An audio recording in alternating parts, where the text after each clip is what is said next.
ஃப்ளைட்டுக்கு வேறு டைம் ஆகிடுச்சு, நான் வேறு சீனா போகணும், போரா முடிச்சிடலாமே அப்படின்னு ட்ரம்ப் வந்து இப்போ ஆலோசனை நடத்திக்கிட்டு இருக்கார். எப்போ அவர் சீனா போகிறாரு? என்ன பிளான்? ஈரானில் அவர் நினச்சது நடந்துருச்சா, இல்லை ஈரான் அடித்தா அடி தாங்க முடியாமல் இந்த போரை நிறுத்துறதுக்கு சம்மதம் தெரிவிச்சிருக்காரா? டீட்டெயில்டாக பேசுவோம். குவைத் விமான நிலைய தாக்குதல் ஒரு பெரிய சோகத்தை ஏற்படுத்தியிருக்கு. இந்த நாடு அப்படி என்ன பாவம் பண்ணுச்சுன்னு தெரில, ஈரான் போட்டு துவச்சி தும்சம் பண்ணுறாங்க. ஆனால் அங்கே இருக்கக்கூடிய தமிழர்கள்லாம் சில வார்த்தைகளை பதிவு செய்கிறாங்க. அதையும் சேர்த்து வச்சு தான் பேச போகிறோம். வாங்க பார்க்கலாம் உறவுகளே, இது பிரசாத் சிக்னேச்சர். உங்களுடைய தொழில் சம்பந்தமான விளம்பரங்களை நமது சேனலில் ஒளிபரப்ப உங்களுக்கான அருமையான வாய்ப்பு. நமக்குன்னு ஒரு வீடு, அது எல்லாரோட வாழ்நாள் கனவு. ஒரு முறை தான் முடிவெடுக்க போறீங்க, அதை சரியாயிடுங்க. கிரியேட்டர் கன்ஸ்ட்ரக்ஷன்ஸ் உங்களோட கனவு இல்லத்தை சூப்பராக டிசைன் பண்ணி அழகாக கட்டித்தராங்க. இன்டீரியர் டிசைன்லையும் இவங்க தான் டாப். North west interiors. தொடர்புக்கு 72907991. அமெரிக்கா இப்போ மிடில் ஈஸ்ட் ஏரியாவுக்கு ஒரு முக்கியமான கப்பல் ஒன்று அனுப்பிச்சிருக்காங்க. அந்த கப்பலுடைய பெயர் தான் USS ஜார்ஜ் H.W. புஷ் அப்படிங்கிறது. அந்த கப்பலுடைய காட்சிகளை நான் உங்களுக்கு காமிக்கிறேன்.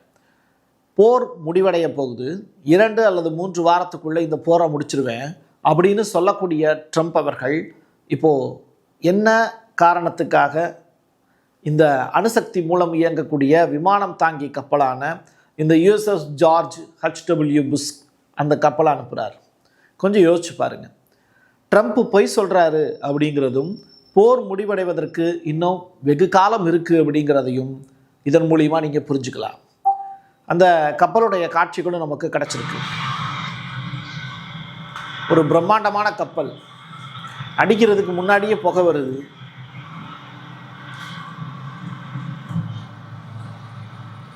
இது அடுத்து எந்த தீவை நோக்கி போதோ தெரில.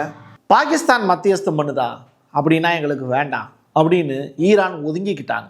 இருந்தாலும் இப்போது சீனாவினுடைய வெளியுறவுத்துறை அமைச்சர் வாங் யி, பாகிஸ்தானுடைய துணை பிரதமர் மற்றும் வெளியுறவுத்துறை அமைச்சர் இஷாக் டார், இவங்க 2 பேருக்கு இடையில சந்திப்பு நிகழ்த்தி சில முக்கியமான தீர்மானங்கள் நிறைவேற்றிருக்காங்க. அது ஈரானுக்கு சார்பான ஒரு விஷயமாக பார்க்கப்படுது.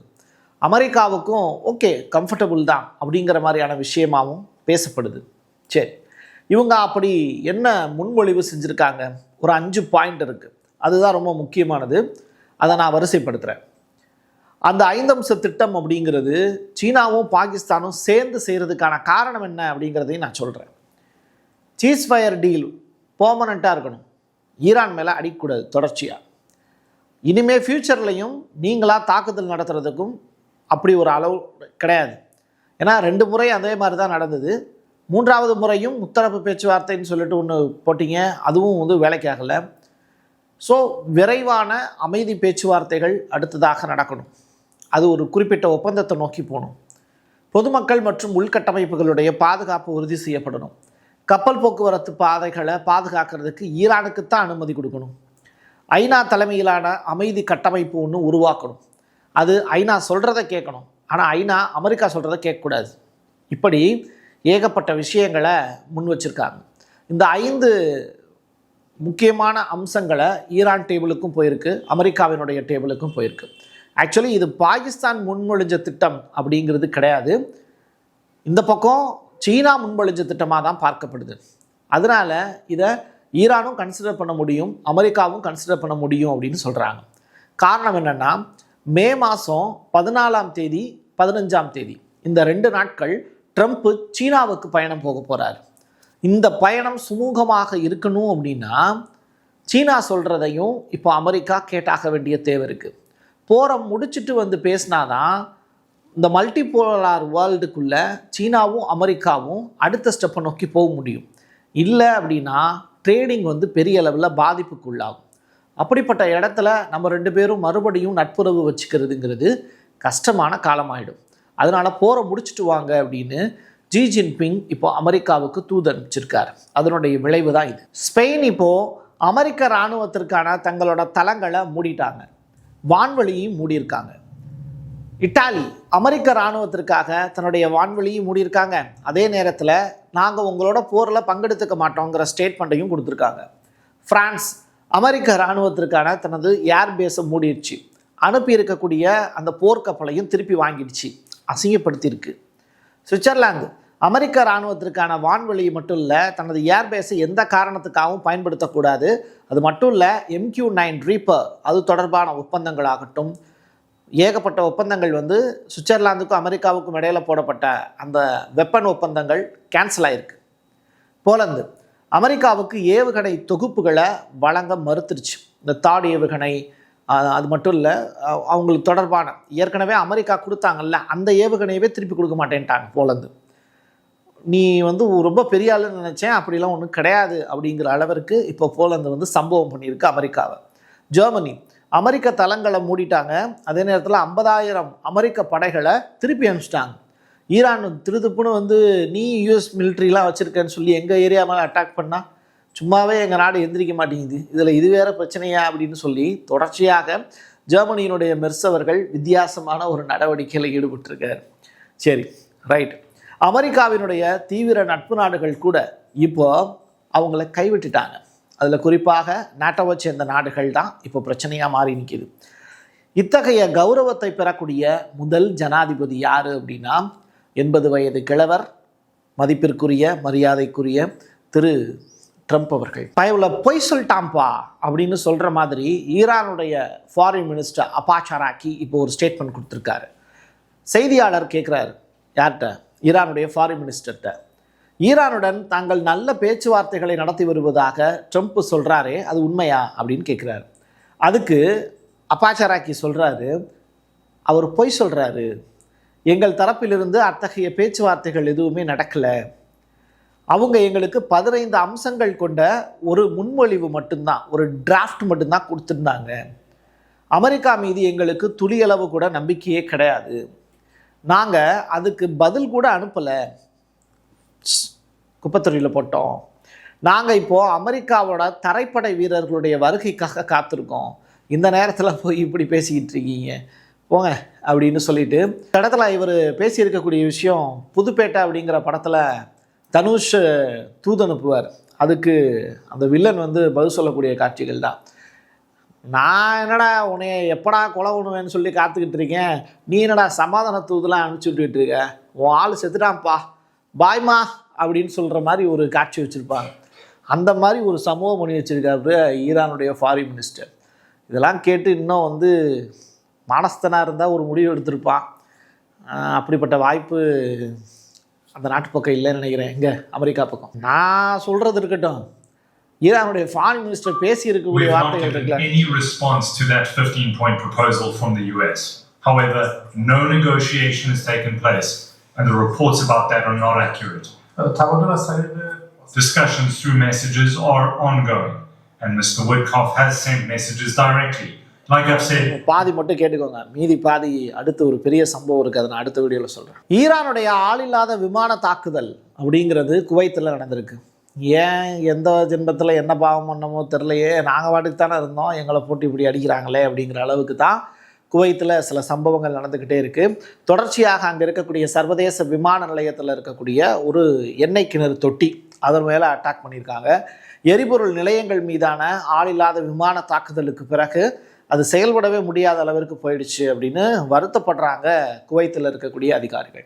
அதே மாதிரி குவைத்தில் இருக்கக்கூடிய தமிழர்கள் ஒரே கம்பெனியில் 30 ஆண்டுகளாக வேலை பார்த்தவங்கெல்லாம் அங்கே வேலை பார்த்துட்டு இங்கே ரிட்டையர்ட் ஆகி வந்திருப்பாங்கல்ல, இப்போ அவங்களுடைய அடுத்த ஜென்ரேஷன் அங்கே வேலை பார்ப்பாங்கல்ல, அவங்களுக்கெல்லாம் ஃபோன் பண்ணி இப்போ கண்ணீர் வடிக்கிறாங்க.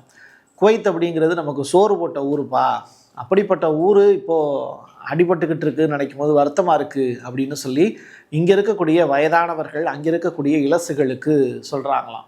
அந்த அளவிற்கு தமிழன் போகக்கூடிய இடங்கள் எல்லாத்தையும் அந்த நாட்டை வளமாக்கியது மட்டுமல்ல, அந்த நாடே என்னுடையது அப்படின்னு நினைக்கிறாங்க. அதனால தான் அங்கே ஒரு அடிபட்டுச்சு அப்படின்னா கூட இங்கே அவங்களால தாங்க முடியல. சோறு போட்ட பூமி, சோறு போட்ட மனிதர்களை மதிக்கக்கூடிய பக்குவம், அந்த மனோபாவம், நன்றி உணர்வு தமிழர்களை தவிர உலகத்தில் வேறு யாருக்குமே கிடையாது. இது தொடர்பாக Kuwait aviation fuelling company KAFCO இது ஒரு முக்கியமான ரிப்போர்ட் இன்னும் இப்போ ஃபைல் பண்ணியிருக்காங்க. அந்த ஆணையத்தினுடைய செய்தி தொடர்பாளர் அப்துல்லா அல் ராஜ்கி அப்படிங்கிற நபர் தான் ஸ்டேட்மெண்ட் கொடுத்துருக்காங்க.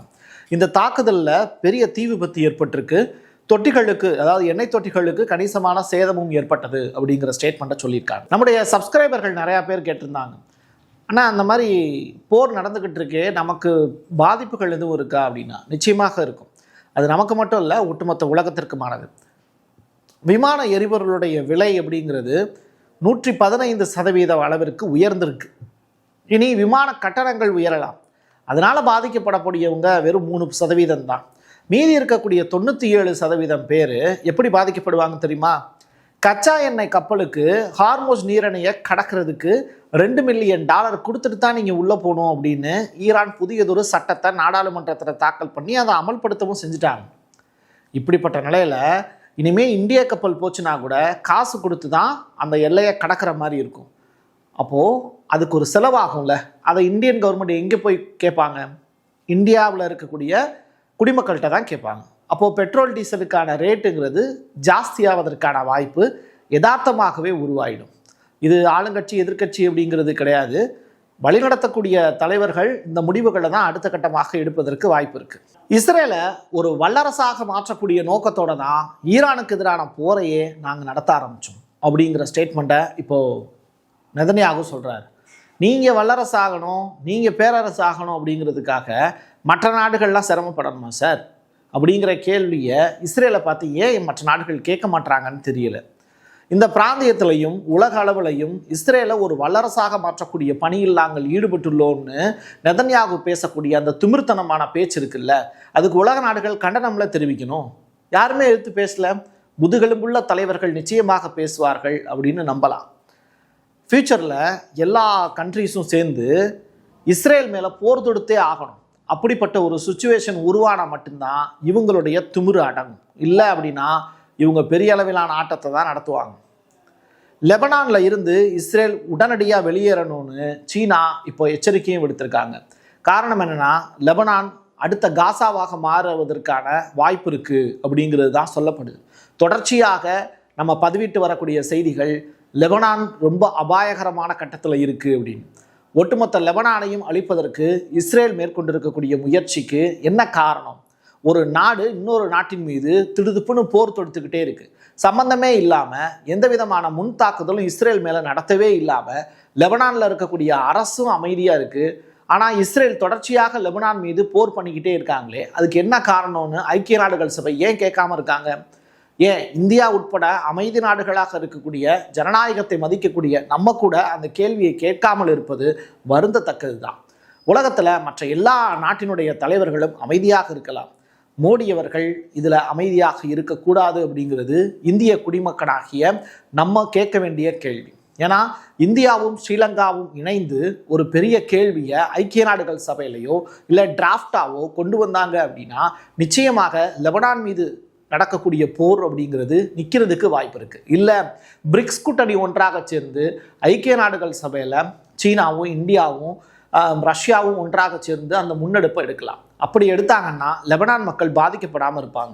ஈரானுக்கும் இஸ்ரேலுக்கும் இடையில நடக்கக்கூடிய பஞ்சாயத்தை அவங்க 2 பேருமே தீர்த்துக்கிறதுக்கான வாய்ப்பு தான் எதிர்காலத்தில் உருவாகும்.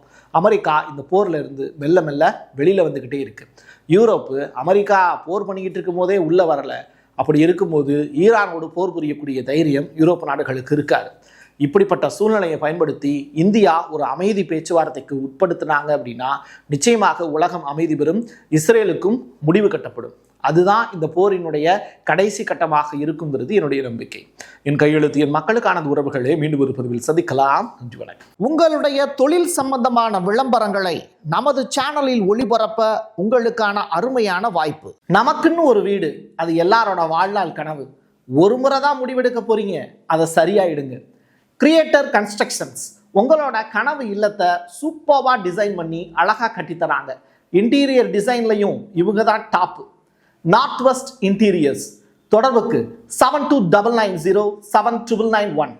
Prasad signature media broadcasting private limited. நீங்க நியூஸ் ரீடரா மாறணுமா, கண்டென்ட் கிரியேட்டரா உருவாகணுமா, சேட்டலைட் சேனல்ல ரிப்போர்ட்டரா வேலை பார்க்கணுமா, டாக்குமெண்ட்ரி மேக்கிங்ல இருந்து ஜேர்னலிசம் பற்றிய முழுமையான பயிற்சி பெற உங்களுக்கான அருமையான வாய்ப்பு. எங்களை தேடி வாங்க.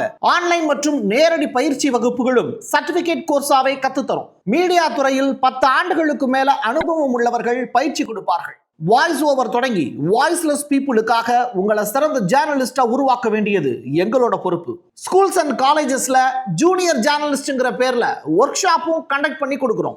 மோட்டிவேஷனல் ஸ்பீக்கரா கடந்த 15 ஆண்டுகளா கல்வி நிறுவனங்களுக்கு நிகழ்ச்சிகளும் நடத்தி தரோம். தொடர்புக்கு 9944790333 94493594 prasad signature@gmail.com.